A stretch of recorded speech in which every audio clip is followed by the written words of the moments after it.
Bonjour à tous et bienvenue. Vous regardez Bravoure, votre émission hebdomadaire 100% féminin. Aujourd'hui, notre invitée est Madame Marmaou Rissal, entrepreneur, spécialiste en transformation des fruits en jus naturel. Elle est la fondatrice de la marque Les Saveurs Cheyama. Bonjour Madame. Bonjour. Bienvenue à vous. Merci bien. Alors, vous avez créé Les Saveurs Cheyama il y a environ une année. Dites-nous d'où est partie cette idée d'entreprise. L'idée est partie d'un constat. J'ai constaté que pendant la période des fruits, les mangues et autres par exemple, il y a beaucoup de fruits qui se gâtent par rapport à ce que nous consommons. Quand nous partons dans les marchés, on constate qu'il y a plus de déchets dans ces fruits-là que ce que nous consommons. Donc je me suis dit, si je fais des jus pour la consommation à la maison, pourquoi ne pas commercialiser? Et que beaucoup de personnes sont dans le besoin, et là je vais le vendre naturel, comme je le fais pour ma consommation quotidienne. C'est comme ça est venue l'idée. Alors, vous savez, il y a beaucoup de personnes qui sont dans le domaine. Par exemple, moi j'ai une amie, elle évolue dans ça. Et dites-nous, quelle est la spécificité de vos jus? Pourquoi consommer vos jus? Nos jus, la valeur que nous avons, c'est qu'on ne met pas de colorant, on ne met pas de produits chimiques, c'est sans additifs, c'est 100% naturel. Ne serait-ce que les ingrédients, les matières premières seulement, on mélange des fois, même le sucre, on ne met pas ça. C'est en fonction des commandes. Donc c'est ça la différence avec nos jus. D'accord. Parlez-nous un peu des ingrédients que vous mettez dans vos jus. Par exemple, si je prends vos produits, c'est le jus gingembre. Oui. Il y a tamarin. Bien sûr. Il y a kiri. Oui. Ok, parlez-nous des ingrédients que vous mettez dedans. Au fait, les saveurs Cheyama, comme je vous ai dit, vu que nous transformons les fruits et les légumes en des jus naturels, le hibiscuit par exemple, on le fait sans colorant. Les ingrédients, c'est nana menthe, le hibiscuit, un peu de sucre. Des fois, il y a des clients qui ne demandent même pas de ne pas mettre du sucre. Le pain de singe aussi, on le mélange avec le fruit de banane, un peu de lait et peu de sucre. On prend le tamarin, c'est la même chose. C'est le tamarin, nana menthe, peu de sucre. Des fois, même sucre vanillé seulement, pas de sucre. D'accord? Et on a deux qualités de gingembre. On fait gingembre sucré avec ananas, citron et sucre. Et on fait gingembre sans sucre. L'ail, petit cola, clou de girofle, un peu de citron. Donc, d'où on fait d'autres produits aussi en fonction des commandes des clients. On fait du jus de carotte, des mix de persil, tout. C'est en fonction de la demande. Ok. Et par exemple, si je prends le jus avec petit cola, je crois que c'est un remède. Et qu'est-ce que c'est? Est-ce que c'est bon réellement pour l'organisme? Au fait, le gingembre mélangé avec l'ail, petit cola et clou de girofle, c'est un antibiotique. Il y a un maximum de retours de clients face à ce produit. D'ailleurs, c'est le produit le plus vendu chez nous. Et c'est un antibiotique. Vous l'utilisez, vous avez la constipation d'abord, ça vous soulage. Mais ceux qui ont l'angine, les hommes l'utilisent parce qu'il est aphrodisiaque. Au fait, l'éjaculation précoce, les faiblesses sexuelles, c'est un correcteur. Mais les femmes l'utilisent aussi parce qu'il fait perdre non seulement le poids, c'est un dégraissant, mais ensuite il règle aussi les infections et les mauvaises odeurs. C'est un excellent produit. Alors moi, ça m'intéresse parce que je suis grosse, moi je veux faire du régime.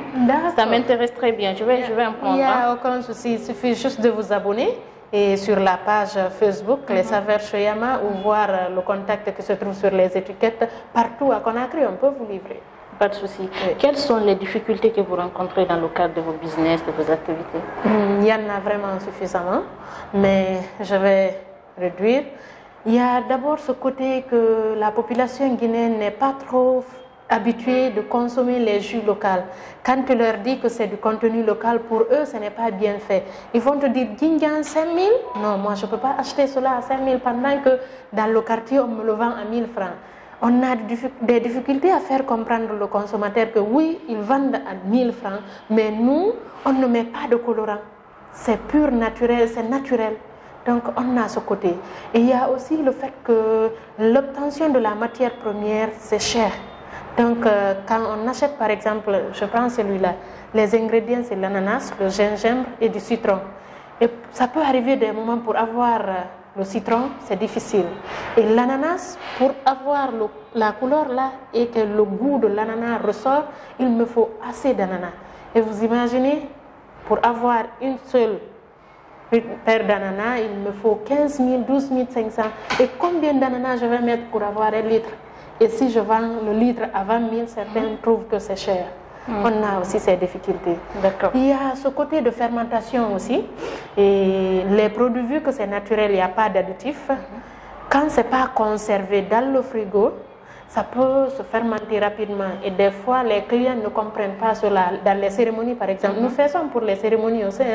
On a une capacité de production jusqu'à 900 bouteilles. Donc, quand on livre pour les cérémonies, il y a certains qui prennent les bouteilles croyant que c'est des jus industriels. Ils gardent ça, mettre dans le frigo. 2 jours après, c'est fermenté. On prend le téléphone, le numéro sur l'étiquette, on m'appelle. Madame, vos jus ne sont pas bons, c'est fermenté. Je dis, comment vous avez gardé? On me dit, j'ai mis dans mon sac pour partir au travail, par exemple. Vous voyez, il y a ces difficultés. Donc, nous travaillons dessus pour avoir une maîtrise de conservation et tout, mais sans additifs chimiques. Ok, donc ça veut dire que pour la conservation, c'est juste 2 jours? Non, la conservation, ça dépend. Si c'est dans le frigo, ça peut faire 1 mois. Mais à l'air libre, c'est 24 heures à l'air libre si vous ne l'avez pas ouvert. Et il y a certains aussi, quand ils ouvrent la bouteille, le pain de singe par exemple, c'est conseillé de ne pas d'ouvrir la bouteille, servir et utiliser les verres. Mais quand vous ouvrez la bouteille, vous utilisez, il y a les salives qui vont rester là, ça facilite la fermentation. Il y a tout cela. Mais nous travaillons dessus, nous communiquons beaucoup pour donner des informations aux clients. À présent, parlons d'argent. Avec combien avez-vous commencé et quel est aujourd'hui votre chiffre d'affaires? Quand je vous dis, vous n'allez pas croire, les affaires chez Yama, la base, c'est 50 000 francs. 50 000? 50 000 francs guinéens. J'ai commencé avec ça, avec 7 sipas de bissap. Quand j'ai fait, moi-même, des fois, je me dis que waouh, les 50 000 m'ont donné 7 sipas. Mon mari, ma grande sœur ont été les premiers clients, ils ont acheté. Après ça, j'ai fait 1 sipa de kiri. C'est comme ça, c'est parti. D'accord. Les 50 000. Et aujourd'hui, approximativement, le chiffre d'affaires? Le chiffre d'affaires, c'est de 12 à 15 millions actuellement. Par mois? Par mois, oui. Parce que nous avons des commerciaux qui sont sur le terrain. Moi-même, je suis commerciale. Je fais de porte en porte dans les bureaux et partout. Donc, nous sommes dans des alentours de 12 à 15 millions par mois, y compris toutes les charges et autres. Oui. Donc, vous êtes dans la logique de ceux qui disent là, on peut commencer, on peut se lancer dans l'entrepreneuriat à partir de rien, quoi. Franchement, au début, je n'y croyais pas beaucoup, mais grâce à ma grande sœur qui me disait, Mariam, fais en sorte que les 50 000 soient une valeur. Je dis, Diadia, comment je vais faire? Elle me dit, tu vas y arriver, j'ai confiance en toi. Et franchement, aujourd'hui, je suis, des fois, moi-même, je suis étonnée que ça soit comme ça.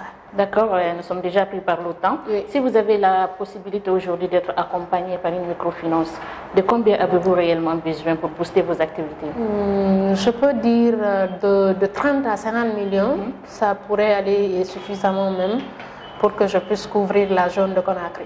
Okay. Oui. Maintenant, nous allons partir avec la rubrique questions d'internautes. Allez-y. Il y a un internaute qui a posé la question. Ok. Oui. Si aujourd'hui vous êtes femme entrepreneur, quelle est la remarque que vous aviez faite dans le changement de votre vie? Merci pour la question. Elle est vraiment remarquable. D'abord, l'égard des gens envers vous. Vous pouvez constater, même lors des publications avant, et maintenant là c'est différent. Quand je viens quelque part, la considération de la population envers moi, on me voit d'un autre égard.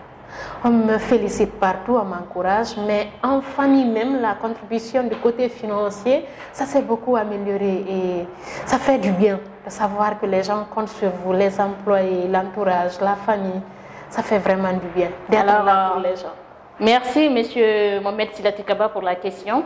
Avant de clôturer l'émission, quel est votre mot de fin? Et un remerciement à tout le monde et je suis bien ravie d'être sur ce plateau. Merci infiniment pour l'invitation et j'encourage la population guinéenne à consommer local. C'est que quand je dis consommer local, consommer nos produits faits de façon naturelle.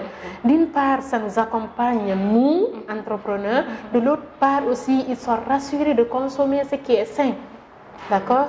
Et j'encourage les femmes aussi de sortir dans leur zone de confort, de commencer quelque chose qui peut leur apporter de bénéfices. Merci beaucoup. Merci. Alors, on se quitte avec ces mots. D'accord. Grand merci à toute l'équipe de Bravoure. Je rappelle que Bravoure, c'est tous les samedis à partir de 14h. Prenez soin de vous. On se retrouve la semaine prochaine, Inch'Allah. Au revoir.